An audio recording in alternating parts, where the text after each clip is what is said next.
Welcome everybody. Drop a message in the chat.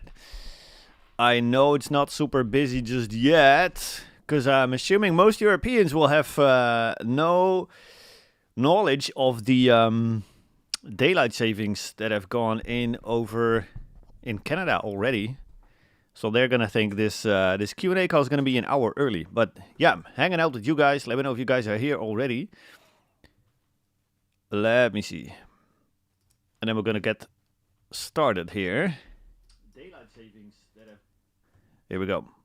All right, we got a couple of people watching here. Drop a message in the chat. Let me know where you're watching from. And of course, we're gonna be answering the age-old question again. What is or actually, you are gonna be answering that age-old question again. What is holding you back, right? What is holding you back from getting professional mixes, professional edits, professional tracking?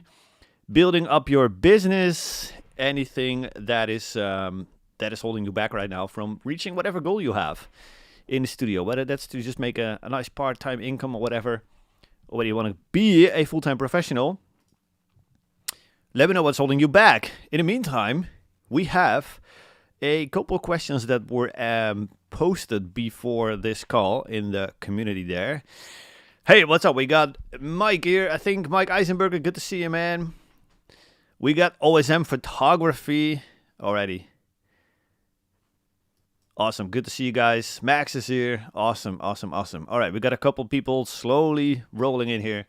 Again, like I said, I think most Europeans will have forgotten about the daylight savings that is already went to like summertime, I guess, over on your guys' side, which is totally fine. We'll probably have a short and sweet Q&A call here. Which is all good. Like I said, there were a couple questions that were posted beforehand by the members in the community, which I will happily answer.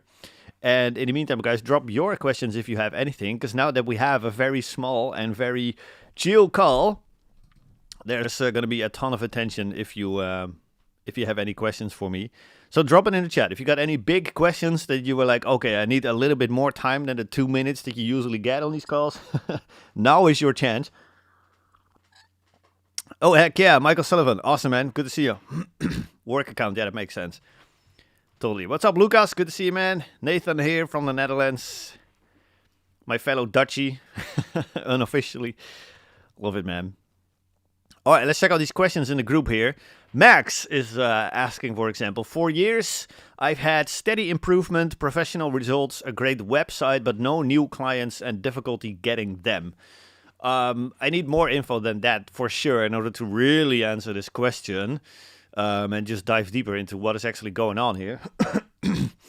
But yeah, let me see. I've had steady improvement, pro results, a great website, but no new clients and difficulty getting them.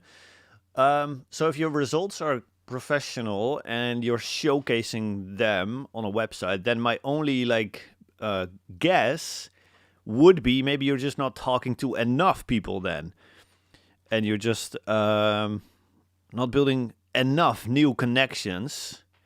And if you are building enough new connections, maybe you're not nurturing them enough to the point where they really trust you. It sounds like a lack of trust thing, or just a lack of people thing, if that makes sense. Where it's just not enough people, or they just don't trust you enough in order to really trust you with their songs. But yeah, I don't know which one of those it is, of course, with the little info that I have from this one little message here. But it's usually one of those things, man. If you have pro results, and if your website looks great and everything, then it's mostly one of the other two. It's always one of the two. Either your mixes aren't good enough, or you're not talking to enough people. It's usually one of those two things, one of those two categories at least. So yeah, we'll have to dive deeper, man, into whether it is your mixes, whether they are actually really, really good, like you're saying, or whether there's room for improvement there. And if they are great, then how many people do you talk to? You know what I mean? So that's usually the thing. Yep. Wraith Audio is confirming. Lack of connections, how to build them. Yes, sir. Wraith, that is you. That is Max. I just realized. Gotcha. Okay, lack of connections, how to build them. Some inquiries, but ultimate no bites yet. That makes sense. So, yeah, man, then you know what to do next, right? It's just talking to more people, whether that is online or offline, it doesn't even matter at all. You just got to shake more hands, so to speak. and just find people online. Because I feel like, if I remember correctly, you play in a band, and hopefully you get to play some shows with other bands, and you can shake people's hands there, and build some connections there. And if not, you just have to go online, man, and just go to the Instagrams and the Facebooks and the whatevers. Find people there and just engage with them there and try to build somewhat of like a connection there. Obviously, the online route is somewhat more, like, it's a longer game. It's kind of slower for sure, but it is definitely just as effective. But yeah, it can take a little bit longer. So yeah, let me know, man, what you feel about that. Lack of connection, how to build them. You are in PPS, right? So you do have the pay to produce module. So you do have that whole module of like connecting with people online and engaging with their posts and blah, blah, blah, blah, that sort of stuff. And then, of course, like I said, hopefully, since you're in a band, or hopefully still are, hopefully you can play some shows or at least talk to some people that are playing in bands as well via that connection. That would be great. And if all else fails, at least you'll have common interest with a ton of people, right? I mean, you probably play any instrument, like drums or guitars or whatever, or maybe you're a vocalist, whatever. That's already a 30-minute conversation with any other guitarist or drummer or vocalist, right? And then if they see you, that they see that you're just a cool guy to hang out with and to chat up and that kind of stuff, then yeah, it's inevitably going to lead to another 30-minute conversation somewhere in the future, and then you can just, bring up the whole I'm an audio engineer kind of thing. And then, yeah, man, you take it from there. But it sounds like your problem is you're not talking to enough people. So I would just go shake hands like crazy. Every single show, every single online post that you see from bands that you'd like to work with, engage with that stuff. Make sure that people know and see your name. And just, like I said, man, just try to get in touch with more people. That's basically the thing, for sure. Nathan, is it viable to do a first test mix for free? How do you transition from doing a first free mix to requesting money for the next projects? Yes, this is absolutely valuable, for sure. And viable, I should say, yes. This is exactly how I've built my career as well, in the country that you are currently in as well. So, yeah, man, absolutely. I've actually recorded and mixed an entire EP for free, which I do not recommend for obvious reasons. But it did give me a foot in the door in the scene, if that makes any sense. And it was a great kind of like, experience builder for me as well. So depending on how much time you have and how much time you want to invest, it's definitely something you can do, like record and mix a song for free. Hopefully you don't have to do a full EP. But then, yes, the goal with all the free projects should always be, I need this to become a portfolio piece. So it has to be somewhat of a decent band. It has to be somewhat of a decent quality musician and all these things, so that you can actually use it on your portfolio. And that's also how you're going to sell that to the people, or like justify why you're doing this for free. It's not like a free project, but it's just like a portfolio project. It's like, hey man, it's not like, do you want a free mix? Because nobody wants a free mix, right? They want a professional to do something for them without charging them. That's what they want. So that's how you're going to frame it. It's like, hey man, I'm building my portfolio. I could use an extra band. I really like your music. Would you be interested to just do a portfolio project with me? There will be no charges, but it's just like, I'm trying to expand my portfolio, and I feel like your awesome music, you know what I mean, would suit my portfolio and fit really, really well. Then, once you have a couple of these, depending on how much you want to do and how much time you have, and yada, yada, then, of course, free time is over, because then you have actual social proof of like, hey, this Nathan guy, he actually knows what he's doing. He delivers stuff on time. The quality is insanely professional, and he's just a great guy to hang out with. You got a couple bands that are all kind of in that same, in the same, like, oh, this is so cool, Nathan, oh, we love him. And once you have that, then you can use that to reach out to more bands and be like, hey, those guys loved working with me. I would love to work with you guys as well. It's not going to be free. Well, you don't even say that, obviously. It's just like, it's not going to be free anymore from that point on. It's just like, I charge X per song. In my case, I did that EP for free, right? And then my first paid project was actually with the exact same band. And we did a second EP. And that was actually very scary because I had to tell this exact same band of like, hey, I'm not going to do another EP for free. And I literally still remember the exact place, time, moment where I was when I actually dropped that bomb on them. Like, hey, I'm not going to do this EP for free. It's going to be $100 a song now, which is still low. But hey, I was at least charging money now. And I was scared. I was so scared that they were going to like, oh, F this, you can just do another one for free, and yeah, who are you, and are you just gonna rip us off now, and blah, blah, blah. I was expecting those kind of reactions, but the first reaction I got was from the vocalist. He was like, oh, duh, totally, yep, that's totally worth it. That makes sense. So, yeah, it's just a scary moment to go from the first free project to charging money. But, yeah, man, I think if you just start and you go into those free projects with the mindset of those are not free projects, but those are portfolio building projects, then after that you can just use it as, or you can just treat it as normal projects. And you just charge money for normal projects, right? That's normal. So yeah, hopefully that makes a lot of sense to you. But yeah, oops, zoom in. Here we go. Yeah. So yeah, at some point, man, it just becomes a matter. Let me actually do this right. There we go. Why is this so hard? Okay, here we go. So hopefully, yeah, you got some free projects going on, and then at some point, man, it's just a matter of like having some guts and just be like, okay, this is it. I'm not gonna do this for free anymore. We're just gonna charge money for this now. So yeah, that makes sense. All right, awesome, guys. If you just tuned in, it's gonna be a very low attended Q&A call because I think Europe has no idea that you guys are already on summertime. So with that said, if you got something that you need a little bit more time on, like a question or like something that you need some coaching on, or some tough love from me over here, drop it in a chat. Because again, it's going to be a very low attended Q&A call. It's going to be not busy. So we have a ton of time to dive a little bit deeper into your situations like we just did with Max and with Nathan. And yeah, drop it in the chat. What is holding you back from getting the mixes that you want, the business that you want, the clients that you want, whatever you need help with? Drop it in the chat and we'll dive deep into that. Okay, we'll dive into Lucas's question first. And then we'll dive into the other question that was posted in the community. Lucas is saying, mixed question. When using the Blackstone Audio clipper followed by the true peak limiter on your mix bus, does that keep the punch intact on your entire mix and prevent it from being squashed?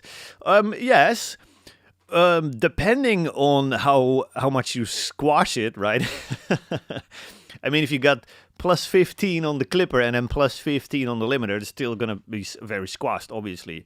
But yeah, no, I tend to rely on the clipper to get 90% of the volume, pretty much. And if that means having two clippers, that's totally fine. And just one that has a little bit more clipping going on above the zero line, right? And then another one right after that, it just is doing a little bit more subtle, but it still adds significant volume. And then you follow that up with your true peak limiter on the mix bus. It's just doing the final dB or so. The final limiter is usually what makes it sound very squashed, because limiting is compression, right? And compression tends to sound very squashed if you push that too hard. So yeah, try to be very careful with the limiting. That's just the final little step. And for the rest of the volume, I tend to rely on the clipper for the most part. So yeah, and that definitely keeps most of the punch intact for sure. So yes, and if there's a problem there, when you throw on the clipper and all the punch is gone, then it's more likely that there's a problem somewhere before that. Because to me, the clipper is actually pretty good in just keeping the transient and the punch and everything alive. So yeah, if it's really squashing it, then there's most likely a problem before that, somewhere earlier in the chain. So definitely check that out. Awesome. What's up, Leon, man, from Croatia. Good to see you, dude. And yep, Nathan, absolutely, man. best of luck with that. You're most welcome for that. All right, guys, like I said, drop your questions in the chat if you have any. Otherwise, this is going to be a very, very short call, which is totally fine too. But I would hate you guys to lose out on an opportunity to get some coaching, right? So, and some help with whatever you need help with. Whatever you need help to get pro mixes, build your career, do whatever you want to do with the audio stuff. All right, then we'll dive into the other question that was posted in the community beforehand, and it was from Alexis. And he said, it is a big, long question. I finally come out of my shell and stepped to the uncomfortable area by starting to reach out to people and rekindling old relationships. At least here where I live, it seems that very many local bands have an in-band engineer, producer, mixer. And I have a hard time finding the bands that I can actually provide value to because they're already doing phenomenal work. Well, it's true that I'd need to become pretty darn good at this. But also, you never know when and which of those relationships will someday need your help. So reaching out to say, I like your music is never in vain.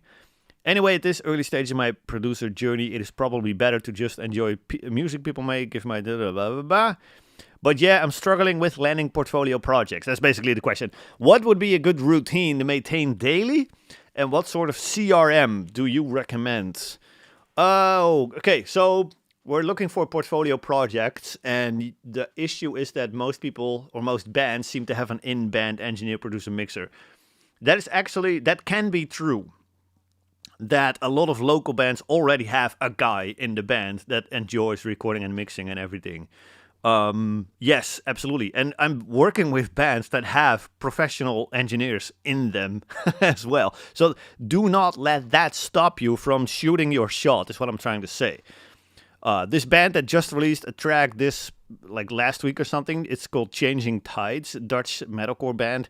They actually have a producer in the band as like the guitar player, and they still choose to outsource the mixing of their own music because, it's less, you're less involved, and you have more of like an outside perspective, which is what a band usually really needs, right, to bring stuff to the next level, and you can offer that outside perspective to them. So whenever bands have somebody in the band that is like a producer, mix engineer, whatever, even if it's just a hobby guy, that is usually my way in, man. It's just like, hey, we got a shared passion here. Let's talk about all of our gear stuff, and let's talk about all of our nerdy stuff that nobody cares about except you and me. So that can actually be a great conversation opener. And then if you realize like, hey, I can actually help out here, I can actually do something that is better than what this guy's doing, then you just offer that eventually, right? When you got some connection going. And if you notice like, oh, the quality that this band is delivering on their own is already better than what I can do, then you already know what your next focus should be, right? You just have to become better. And it's just like, it's simple. It's not easy, but it's that simple. It's like when local bands are doing better work than you do, you just have to become better. That's your main focus from that point on. And then once you are better, then of course you just reopen a conversation about working together, and you show off, you show proof that you have become better and that you're absolutely awesome by now. And then still, man, all these bands with producers, that will be a very easy way in, man, to just get some conversations going, because like you can imagine if, let's say, the guitar player in one of your local bands is the engineer, producer, you get a conversation going, the singer is right here, and you just talk to this guy, and the singer's like, whoa, this is actually an awesome guy. We should give him a chance. Because, yeah, you're like in the band, so we need more outside perspective anyway. You know what I mean? It's like, it's never in vain to just start conversations with those people, especially people in, that have a similar passion. It's so easy to just get them to talk for an hour. Would love that. So, yeah. People would love that, man. So, yeah, definitely try that. And then about CRMs, man, I don't know, dude. I have absolutely no clue. I barely know what it is, right? It's like something that keeps you on track when it comes to following up with people. I don't know. I'd never used that stuff. I'm not going to go on a schedule to talk to people. I just talk to people. You know what I mean? So, yeah, I would say the less you can, the less you can like schedule talking to people, the more genuine you're going to come across anyway. Unless you get like a ton of messages through your website or something. In that case, a CRM could be very useful. But up until that point, man, I'm doing this full time, and I still haven't felt the need to implement a CRM of any sort in my business. Yeah, try to be way more organic and just be more genuine and much more of like a people's person than a system that is like it told you to reach out to me again. And then exactly seven days later, you get a new email from me again. You know what I mean? I was never a big fan of that. Just try to build relationships, man, with people. Yep. And like Max is saying, ask for a test mix. Yes, the band may find that your work is better than their in-house producer. Absolutely. And again, if it's not, at least you know what to focus on, for sure. Yep. Right. Cool. Let's see. Awesome. Good to see Germany here. Triclops 8. Love it. Good. All right. Good question here from Nathan. When we were working on my mix for Fix My Mix, I mean, you guys watched the show, right? What I do need, people, now that we're on the topic of Fix My Mix, I do need more submissions, more good submissions to bring on the show. So please drop it in the inbox on the, the general discussion board in the community. You can find the forum there to submit your mixes for the show, because we definitely need more. I'm always looking for more people to bring on the show, because we definitely want to make that a really, really cool YouTube show. And I feel like, you guys tell me if this is true or not, but I feel like the reason why I'm not getting as many submissions as I was hoping is that people feel kind of like, oh, we're going to put my stuff on YouTube. I'm not comfortable with that. I hope you guys can see that, just asking for help is not a sign of weakness.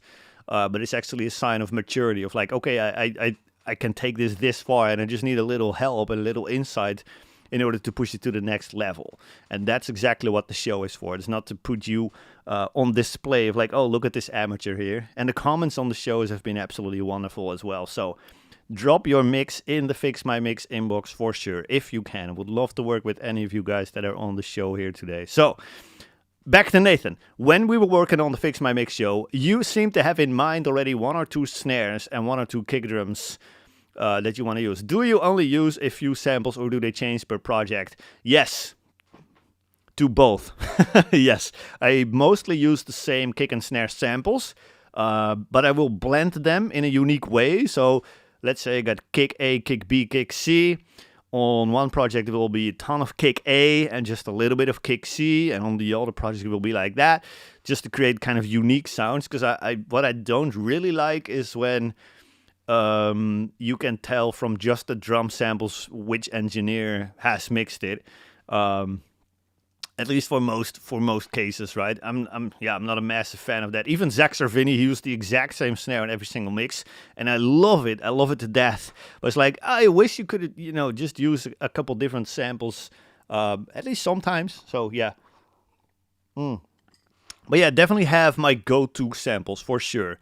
And then the blend will change per project, and sometimes it will be, I don't know, like let's say mix 1 has kick A and C, and then mix 2 will have kick D and E, and then mix 3 will have kick E and A, you know what I mean? So it's just like, there's 5 kicks or something, and like a couple snares that I really like to use, and the blend just changes. But yes, it's definitely kind of like a couple go-tos for sure. All right, let's check this out. Let's check out Lucas here. Lucas said, recently I had a previous client tell me, let me erase this because I can't even read this. There we go. That they have started to record it themselves. How could I get them to come back? Only difference here is that they are not that skilled at recording themselves. They are going to notice that when they start recording, that, the end result is not as good as when they worked with you. And that's your way back in. But for now, I wouldn't chase at all. I would just let them do their thing, because that's a decision that they made. It could be budget, it could be whatever. Doesn't really matter. At least they didn't go to the competition, which is a good sign. So it's most likely just maybe they ran out of money, maybe they ran out of whatever. Maybe this new, EP or single, whatever, is not that serious to them. You just have no idea. Just keep warm towards them, man. Just be like, awesome. Let me know if you guys need any help. Would be happy to just, jump on a quick phone call if you need any help, whatever, right? Just make sure that the fact that they are recording themselves now, does not mean that they burn the bridge, and neither should you, right? Just keep warm to them, and they should warm back up to you as well. And then if they become more serious again in the future, you can still offer to work with them again. But for now, man, just let them do their thing. I'm actually going through the exact same thing with one of my bands. My band, right? It's not my band. They recorded 2 full-length records with me, and now for the 3rd record, they went to somebody else, and those songs are not nearly as well received as the ones that I used to do with them. And so I'm just kind of letting them sit with that pain for a little bit, and I'm just going to keep dropping records left and right that make theirs sound like a demo. At least that's the goal, right? That should be your goal as well. And then if they want to come back to me, cool. If not, also cool, right? That's basically the vibe that we got to have at all times. So like if you want to work with me, you're more than welcome, and I'm going to make a record with you guys that's going to blow everybody's mind. And if you'd rather record yourself, be my guest. Totally cool. You know, it's not going to hurt me or whatever. So that's the vibe at least. So if you can keep that energy up, you should be absolutely golden, my man. All right, let's check this out. We got, what was the name again? OSM Photography. That was Michael. Yes, that's it. All right. Michael is saying, when I listen to a lot of modern metal mixes, all I can hear is harmonics in the rhythm guitars. Like if the fundamental is removed. I prefer hearing fundamental in DM guitars. 65 hertz, C, 70. Yeah, I hear you, man. Yeah. So rhythm guitars, yes. I think I agree with you. I think for most mixes, modern mixes, people like to high pass their guitars to like 100 hertz or something. It's like it's one of the YouTube tips, right? You should high pass everything because it's eating up your headroom and blah, blah, blah, blah. And there's no truth to that whatsoever, in my opinion, at least. Because I usually boost 60 and 70 and 80 on guitars nowadays. Especially if you listen to the distant mixes. There's like the sub-low end is actually in the guitars. And the bass is actually not that big. So, and it's all out to the sides, right? So I totally hear what you mean. But yeah, man, if this is your preference, you should just keep in that 65 hertz, boost it. Make sure that kind of becomes your signature sound. That is going to be a massive crowd that really enjoys that. And that can be your signature, right? Yeah, I think the follow-up to this was this, right? So it's like, is this carving space with bass and kicks? Is it a bad idea? Is it just a trend thing? Is it a must? Any advice? No, this is taste, man. Like I said, I don't believe that we have to high-pass every single channel and that otherwise we're going to lose headroom or whatever. I only high-pass stuff if there's a problem. And on guitars, there's rarely a problem, at least in my opinion, with the low end, right? So, no, if you like it, man, if you like that low end on the guitars, you just boost it and you just, or leave it in there. You just, make sure that your low end is kind of on the sides. However, what will happen is that you may have a slightly smaller sounding kick drum in comparison. At least in the way it's perceived, right? We're going to perceive your kick drum as being a little smaller then, because the guitars are so massive. What I don't think is possible is to have a massive kick, massive bass, massive rhythm guitars, everything, because then, of course, it's just going to get a massive booming mess, boomy mess, actually. So, yeah, you probably have to make some sort of compromise then. Maybe you just have massive guitars and then somewhat like smaller drums, which is actually what happened in the distant mix that I was just referring to. But all the low ends in the guitars. And the drums are just there for kind of like support.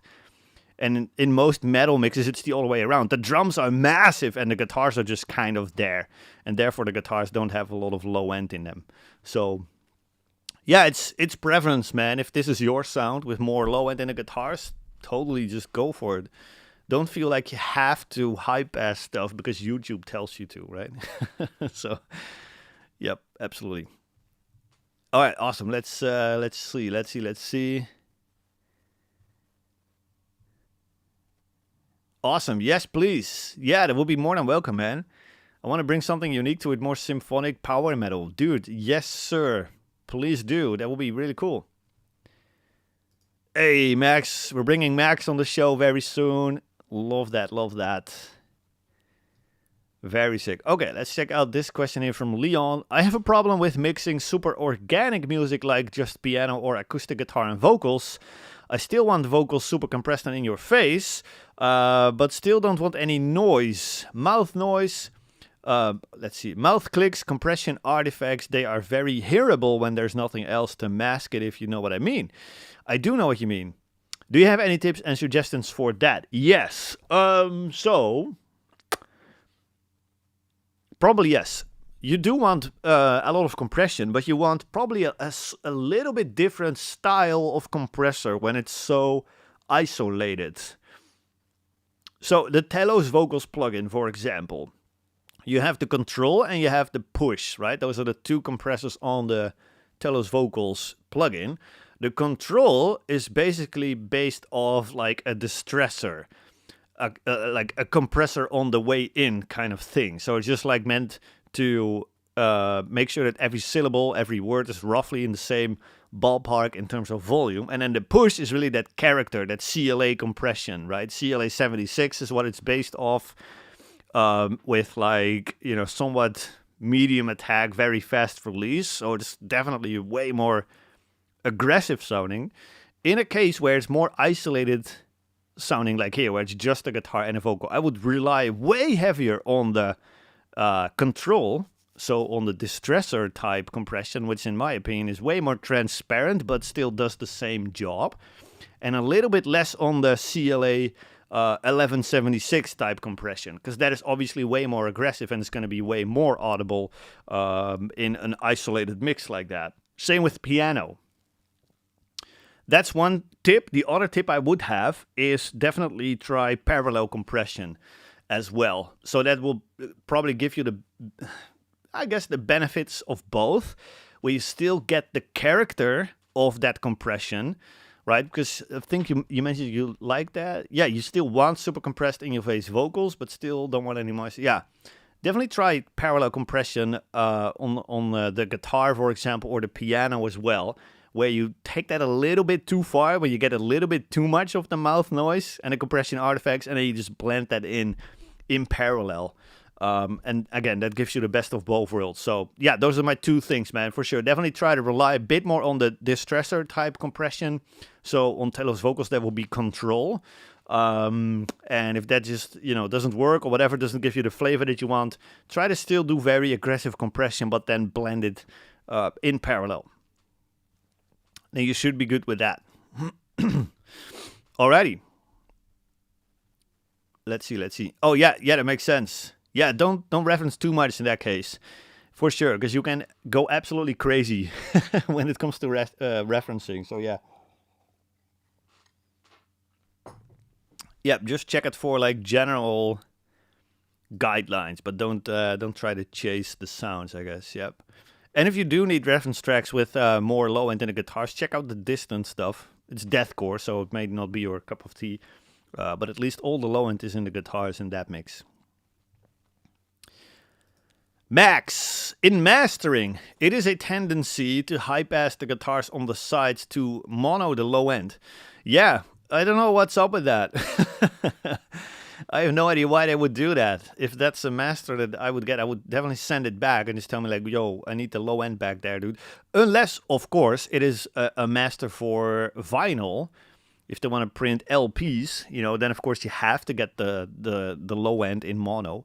But no, I feel like this is definitely a very outdated practice, because nowadays on Spotify, man, you can have 20 hertz at 20,000 dB panned out left and right, and nobody's going to bat an eye.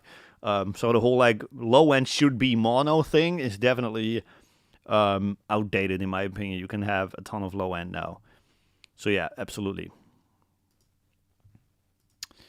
Oh, good question. Oh, nice. What are your go-to snare samples recently, and what would you recommend for massive snare, drums, and mixes? There's this brand called... what are they called? Let me look it up. I forget the name now. Oh, here we go. It's called Live Room Audio. Let me see if I can drop the link in the chat here for you guys. I'm not endorsed by this or anything. Live Room Audio. that's where I get a lot of my recent snare samples, and they have a lot of cool blends and a lot of snares that have some ring to it. I feel like a lot of snare samples are just too clean, you know, where it's just like duck and that's it. But these one actually have a nice kind of boom to it, which is obviously really welcome in metal music. So yeah, definitely check out this brand. They got a whole bunch of bundles or whatever, and I really like the quality of them. Yeah, just Telos drums, obviously, to mix them, crank it all up to 11, and you should be good to go. Love it. Let's see. What else do we got? Yeah, guys, if you got more, we've got a couple more people hopping on now, which is awesome. This is the Q&A call, right, where we ask you the age-old question, what is holding you back? So in case you just joined us now, drop it in the chat. What is holding you back from getting the mixes that you want, from building the career that you want, from anything audio related, anything business related? Drop it in the chat. And I'll happily help you out there. Yes. And like I said, since it's such a low attendance Q&A call today, we'll have tons of attention for everybody here. So, here, let's see. How do you send your rates? Do you have a PDF or email template? No, not at all, man. No, I just get a conversation going, whether that's over chat or email, even phone. It doesn't really matter to me how we get the conversation going, but just at any point in the conversation, they are either going to ask me about my rates, or I'm just going to tell them my rates, and then I'll just email back. Oh yeah, my rates for this song is like this X. By when do you need it? It's custom. I really, really don't like the whole like systematic approach to talking with clients.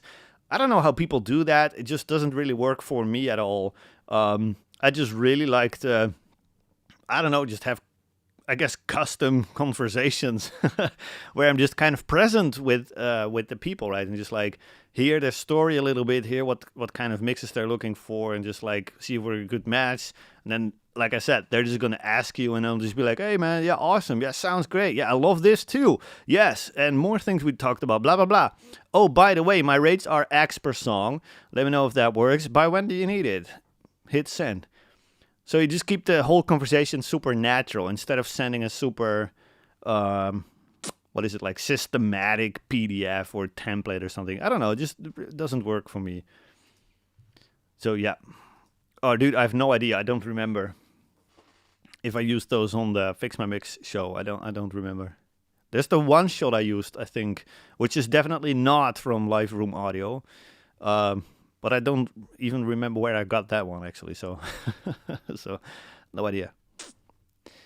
Oh, I need some tea here. Let's check out this question here. This is a more mixing-related question or comment, but I've noticed using the overheads as a more general kit picture like CLA, Ricasti, etc. do helps me achieve a more glued drum sound. Opinions. Yeah. Let me think. Yes, I think that is definitely possible. Because I was just thinking, actually, because I sometimes struggle with getting the glue as well, and I tend to use the room mics for that, for getting the glue. And just, I really like to emphasize the mid-range in room mics to really kind of glue all the drum shells together, and then kind of make the room mics somewhat darker as well, so that we push them a little bit further to the background. And then because we're, pushing all the shells and everything, make them very bright, and we push them really in our face, we get a real nice front to back imaging there. But I guess the overheads can do somewhat of a similar thing for sure. So there's absolutely no reason why you shouldn't do that. This is absolutely definitely a good approach. And I think, yeah, like you're saying, like CLA, and there's definitely more guys, which I can't remember right now, that are doing this same thing. So yes, absolutely, man. There's no right or wrong there. But yeah, if you like that, go for it. Yes. Let me see here. Kemo, are preamping or IRs crucial while tracking? What do you mean with preamping? Do you just mean like microphone preamps? And for IRs, I'm assuming you mean for guitar tracking, right? Can you elaborate a little bit? I don't know, Kemo, if you're still here. If you're still watching the stream right here, right now. If you do, please elaborate a little bit about what do you mean with preamping? Like I said, is that a microphone preamp that you mean? And what do you mean with IRs? Do you mean like in case of guitar tracking or whatever? Please let me know. While we do that, actually, guys, I didn't even tell you just yet, but I have some news and it's going to shock you guys, at least if you know me. And that is, I actually did a gear upgrade today. I know, don't fall off your chair there and don't choke in your own spit or whatever, but I actually did a gear upgrade. And it was more of like, I have to do this now, instead of that I wanted to do this. But yeah, it was the power amp of my NS10s has quietly died. And I just had to purchase, the Eventone CLA 200 is what I got. So it's basically the exact same thing as what I had. Except it's brand new now. So yeah, it was good. It was good. Oh, let's see. Yes, impulse response. Yeah, so no. Impulse response is not crucial, no. And it also definitely depends on how you track guitars, right? Are you tracking guitars just through a DI and you're using amp sims? Because in amp sims there will be IRs by default and they will be loaded. Those mics that you can play around with and whatnot, those are by definition IRs that you are playing with, and you can load up your own IRs and whatnot. So they are in a sense crucial, yes.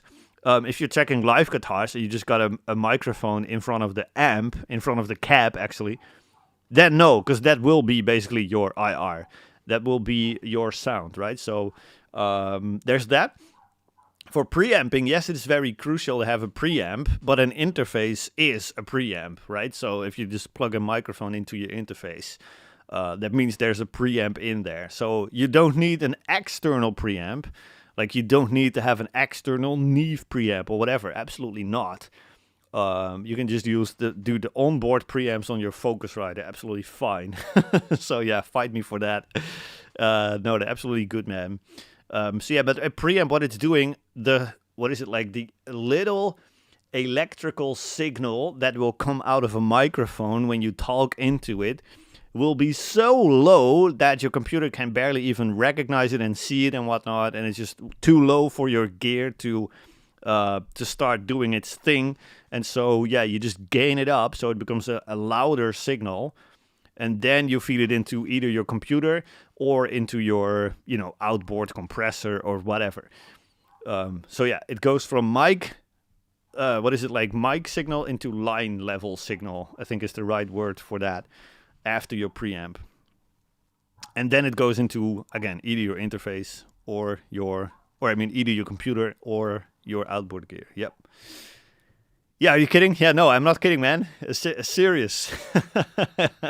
Oh, man, I wish you guys would forget about this at some point, man. No more Amphions. I'm done with the Amphions. No more Genelecs neither. No, it's been a while.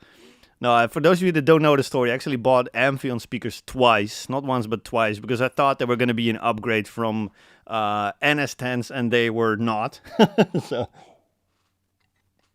But I had to learn that lesson twice. So yeah, I love that you remembered that. I think it was 4 years ago by now, since the second pair. But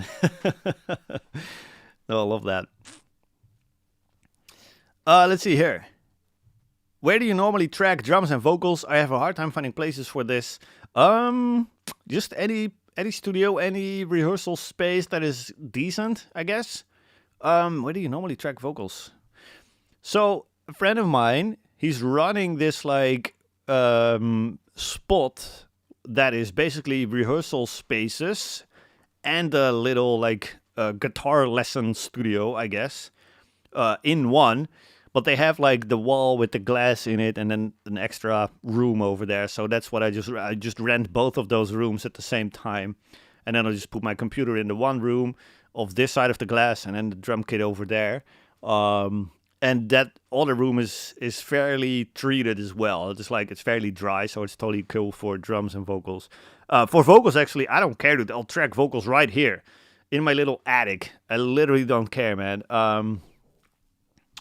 Let me think. As long as it's somewhat dry in terms of the sound, I will be happy to track vocals anywhere with an SM7B. I truly don't have any problems. So any dry room, that's the answer there for vocals. And for drums, man, any room that is somewhat big enough so that you hopefully can set up room mics. And it doesn't have to be super fancy at all. It can totally be like a rehearsal room or whatever. That's completely cheap. At least if it has a little bit of treatment on the wall so that your cymbals won't kill you, then I think you should be good. And then as soon as you found one place, you should just use that same place over and over and over again. That's also something that I think a lot of people kind of misinterpret when it comes to mobile recording and mobile tracking, is that you have to find a new room for every single project. I've never done that. I just let people come to the same room, right? It's the same studio, rehearsal space, whatever it was. And just let people go there. And that was it. Yep. All right, let's see. Hopefully this helps, Max. Cool, let's see, Carlos here. What techniques do you recommend for mixing a death metal band in a trio format with just one guitar, bass, and drums? Same as every band, dude. So just drums make sense, right? Bass is straightforward as well, so just bass down the center, boom. And the guitar, he's just gonna track his parts twice, so he can pan them out. That's it. And if he didn't do that, I would probably ask him to do that. And if he's not willing to do that, then I would probably say, well, then this mix is going to be very, very weird, and it's not going to meet my professional standards, and I'm not going to do it.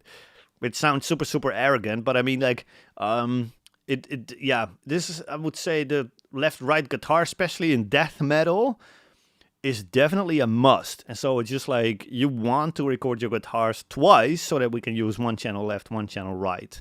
And if you play the exact same thing left and right, totally perfect. Let's just do that, because that way at least we get that wall of sound that we need in death metal, right? But if it's just one guitar recording and a bass, then I don't think that's going to be very good. So in that case, I would be not super interested in taking on the project. So yeah, that's it, man. Just like mix it as any metal band. So drums and bass. If you haven't already, just check out the courses in the Artist Pass, the pro mixing courses and everything, which are obviously more hardcore.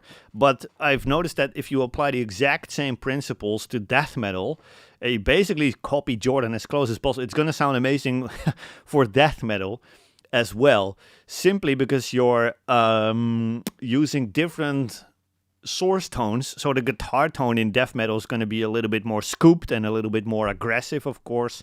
And, the drums are going to be a little bit different as well. But if you throw the exact, those kind of tracks into the exact same mixing session for a hardcore band, it's going to translate just fine, because the difference will be in the source tracks. And it's not going to be the mix, really, that's going to make the difference that much. So give that a try. Hopefully that makes sense. Yep. Awesome. Okay, cool. Let's take on a couple more questions. So if you got any more questions that you need and want help with right now, drop them in the chat. Otherwise, we're going to be signing off pretty quickly here. Let's check out Leon here. Do you prefer any specific preamp for vocals, compressor? How about drums, or you don't care at all? No. Not at all, dude. Not really. Oh, man, I'm the worst person to ask, because I've tracked vocals with my SM7B here into my Scarlett, and it worked beautifully well. And I've had recordings with Neumann microphones into, what was it? I think it was my Apogee interface, which has better preamps, and it sounded not nearly as good. So, oh man, it really, I don't care. I don't care, man. Whatever you have, you'll be able to use it to do great work. It is really, how comfortable can I get the singer? That's going to be the biggest difference maker in how good the recording is going to go. How well is the vibe going to be between him and me? And how can I get him to kind of be vulnerable around me? Because he's going to mess up some takes. How am I going to react to that? Am I going to make him feel like silly? Like, ha, you messed up, ha ha, like that? Or am I going to make him feel very welcome to make a mistake so that we can, work on something and improve on something and give him, good feedback on that with the intention of making something really, really well? You know what I mean? All that stuff is so much more important to me than whatever preamp I use for the vocals. So yeah, that kind of stuff is yeah. Don't care at all. But no, if I had to choose nowadays, I actually have this Neve interface, which is the 88M or something, which has, I think, good quality pre's on board. I would just bring this, and if I wouldn't have this, I would probably just bring my old Apogee, which I may have sold actually, so I couldn't bring that. Compressors, if I would use hardware compressor, I would go for a distressor. 10 out of 10 times, doesn't matter what vocalist, what genre, what style vocals, distressor is just the thing for vocals to me. If I don't have a hardware distressor, I would just use a plug-in distressor. That's it, into a 76, or obviously nowadays into Telos Vocals, which has the distressor and the 76 basically built in.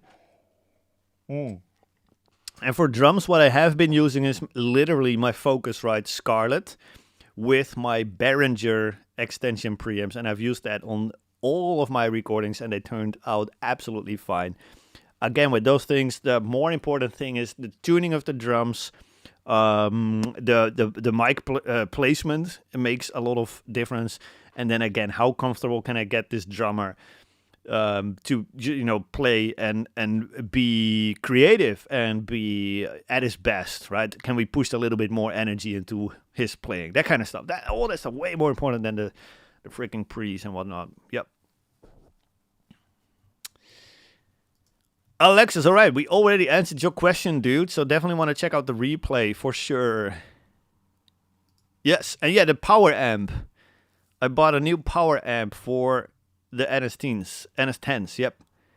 So no, I'm never gonna move monitors again, man. I do not have the actives. I had the active CLA10s, and then I realized they were not an upgrade from the NS10s at all, which I don't know what I was expecting, but they're exactly the same. So yeah, I just sold them so I could use my old NS10s again. I don't know why. Don't even ask. I don't know.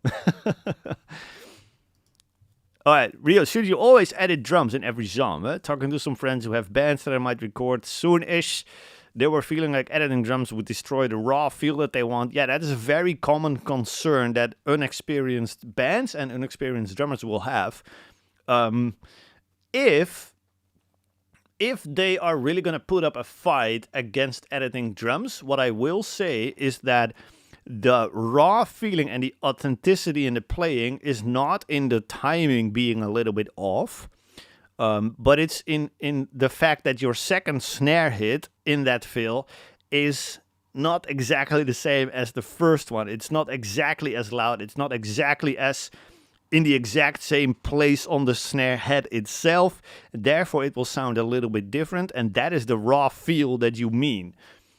And that is not going to get destroyed simply by fixing the little timing issues that may happen. So yeah, I'm still going to do that even if they object to me, because that's what I do. So yes, I would definitely say you want to edit drums in every genre. Yeah. Unless, I don't know if you're working on, what is it, like stoner or something, or punk, or any genre where people really, really, really don't care, then of course do whatever. And there's no rules for anything and anybody. But no, other than that, man, I would say any metal, any rock, anything that has slight potential of being commercially successful, yes, definitely add it to drums. It's a non-negotiable, and if they do want to negotiate, then, like I said, you tell them where the raw feeling is actually going to come from, and then you can literally just show them as well. Like, this is what edited drums sound like. Notice how it still feels exactly like your performance, but it's just better. It's a better version of the exact same performance. That's how I would do that. Yep. Let's see. You ever deal with weird room reflections or resonances when doing vocals in these untreated spaces? Oh yeah, I probably don't want to record vocals in completely untreated spaces. Definitely want a space that is somewhat dry sounding, for sure. Otherwise, yeah, I think it's gonna be awkward to have room reflections or resonances. Sometimes, yes. I don't even remember, like, last time I recorded in a really, really bad room. No, I don't think I've ever really done that. I would always just walk into a room, see like, oh, this is completely untreated and it sounds like a bathroom. Yeah, we're not going to track vocals here. Let's head out. Let's rent something different. That's what I've always done. Or like, would just do a test take and it's just like, oh, this sucks. Yeah, let's not do this. I would just look to the band and be like, guys, the room that we're in right now doesn't give us the sound that we need and want. So let's not do this because we're going to compromise significantly on the quality of the record if we go ahead with this. And I don't want to do that. So, yeah. But yeah, no, yeah, definitely try to pick some rooms that are somewhat treated, for sure, yes. All right, let's see. Nice hoodie. Heck yeah, man. Torn from Oblivion. Cool. Punk, emo, screamo type music is what I'm doing. Oh, yeah, cool. Yeah, so in that case, it would still make it better, you're saying. An example would probably Silverstein. Oh, yeah, that's probably 100% on grid. Definitely. Everything Jordan has ever done is 100% on grid. Yes, you can absolutely count on that. Because Jordan is definitely of the mindset, like, I don't care, I'm just going to edit this. Boom, done. And it sounds amazing. So, yeah. It depends. Do they want a good record or not? That's the question, right? If they want a bad record, then don't edit. Question, why does the SM7B became a standard for vocals? I have one, but I've always used a large diaphragm condenser for vocals, but it seems everyone is on the SM7B. Can I ask what's the advantage? Yes. Yeah, so for most people, I would say 90% of people, even audio engineers, the rooms that they have or that they use to record in are just not that great sounding. There's always going to be some like weird resonance or build-up or something like that, or it's just a bad room, or it's like a dorm room, or it's a freaking closet somewhere and they have this like weird screen and all these things. So in most people's for most people, the circumstances are just not ideal. And that's where the SM7B really thrives, because a dynamic microphone by default will be way less, and I mean way, way less sensitive for any room modes and room resonances and that kind of stuff. And that is what's probably a big part of why the SM7B is so popular, because it will sound great, but it will not be as sensitive against those room modes and room resonances, even just background noise, anything. There could be a train like literally outside of my house right now and you couldn't hear it because it just won't pick it up. So good. And then a large diaphragm condenser. A large diaphragm usually means a diaphragm about that size, right? And it's extremely thin, extremely lightweight. So even if you drop a pencil over there or even a needle and you drop it like a mile in that direction, that super sensitive diaphragm will pick it up and it will hear that and it will vibrate a little bit. And so for detail, obviously you cannot beat a large diaphragm condenser mic. But for most circumstances, the detail is not as important as simply the lack of background noise, lack of resonances, that sort of thing. And so that is why it became an industry standard. Plus, it just sounds great on everything that is kind of in the rock or pop or metal genre. It just has a certain kind of mid-forward character, like upper mid-forward character, I guess. 3K is very strong in SM7Bs for most of the time. And that is, all these things combined, man, it's a no-brainer to use this one on everything. So yeah, many, many reasons, but I think the room thing is actually a big one. And it's cheap, right? Considering like large diaphragm condensers can go up to thousands, and then this one is what? Is it 400 or something? It's super cheap in comparison, so yep. Okay, let's see. Oh, Leon is asking the questions now, right? When is the new plugin coming out? We are working on it, and it's gonna build some buzz in the audio market for sure. Yeah, we're gonna ruffle some feathers. That's what I'm thinking with this new plugin. I cannot wait for this one to drop. Yep. All right, let's take one more, and then we'll sign off for today here. Let's check this out. I just got my mobile studio setup done, but for vocals, for now, I only have the SM58.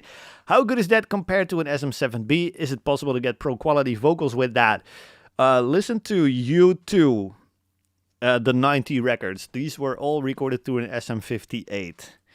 That should probably answer the question, right? So yes, no, absolutely. If I would not have an SM7B at my disposal, I would 100% of the time grab an SM58 and just record with that and just do the exact same processing, exact same philosophy as I do with the SM7B. I will probably just be happy. Yeah, it's great, man. Just, yeah, exactly like Leon is saying. Just put a pop filter in front here because it doesn't have this little thing, right? It doesn't have the fabric on in front of it. So you need the pop screen thingy. Other than that, should be more than good to go with an SM58, man. Yes, sir.